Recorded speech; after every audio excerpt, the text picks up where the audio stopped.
At first blush, the jobs report released by the Bureau of Labor Statistics on Friday looked pretty good, catching establishment economists off guard by about 80,000 new jobs. Instead of the 160,000 new jobs expected in February, the BLS reported 236,000, which pushed down the unemployment rate to 7.7%. This came on top of a drop in claims for unemployment insurance as well, with the 4-week moving average of 348,750 new claims declining to the lowest level since March 2008.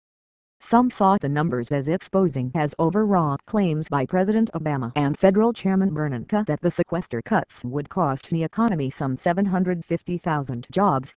John Krugel, writing in the New York Post, considered these happy numbers as a blow to the area below Obama's gut. It's hard to rev up fear in people about the job market when they've just heard that things may be getting better. Not so fast. Though the administration has deceptively fanned the flames of fear regarding the sequester cuts, it must also be kept in mind that the job numbers now in the news do not tell the whole story. First of all, reports early in the new year are usually fairly robust.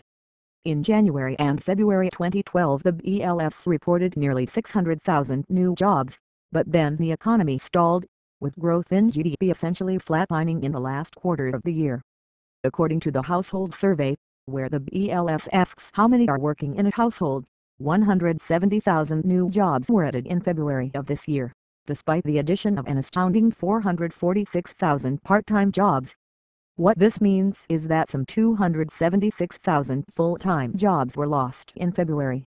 The Gallup survey released the day before the Labor Department's report noted, although fewer people are unemployed now than a year ago, they are not migrating to full-time jobs for an employer. In fact, fewer Americans are working full-time for an employer than were doing so a year ago, and more Americans are working part-time.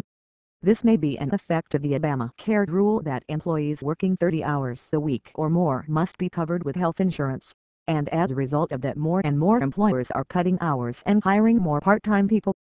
And as hours are cut, more and more people are seeking a second job to make up the difference. That would be another of those unintended consequences of government interference in the marketplace.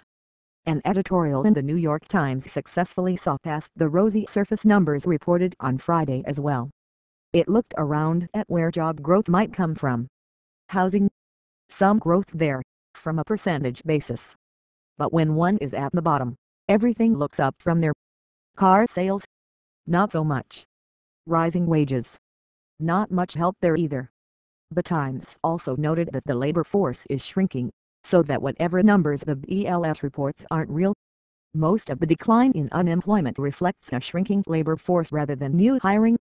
In fact, if hiring were more robust, the unemployment rate would hold steady or even rise as the estimated 4 million Americans who are not working or looking for work rejoin the ranks of job seekers, where they would be counted in the official unemployment rate. Furthermore, those who have been out of work for 6 months or more actually increased last month. If the economy were healthy, surely that number would be declining. Even if one could believe that the unemployment report from Friday was accurate, it still falls below the estimated 250,000 jobs needed every month just to absorb new job seekers. It would take many more than that to bring the unemployment rate down significantly, and that just isn't on the horizon. Until the debate about how to grow the economy changes significantly in Washington from how do we grow jobs to how do we get out of the way of jobs growth, the unemployment rate will remain high, extending the impact of the Great Recession far into the future.